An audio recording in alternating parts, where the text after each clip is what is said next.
Hello everyone and welcome to a quick Word tutorial. In today's video I want to show you how to generate Lorem Ipsum or other filler text in Microsoft Word.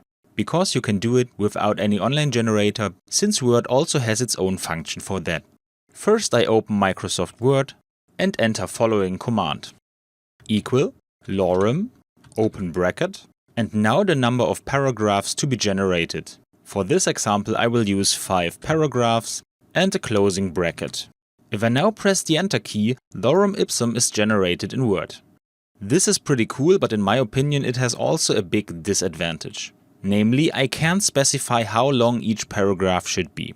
So it may make sense to use another function that gives me more options. Word has also a feature for filler text where I can specify paragraphs as well as their length.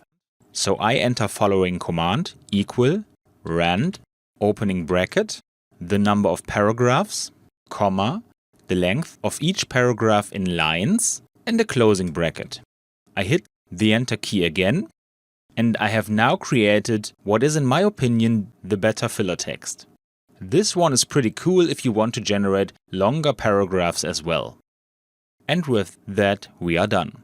I hope you enjoyed the video and I will see you again in the next tutorial. Until then, your tutorial guy. Bye.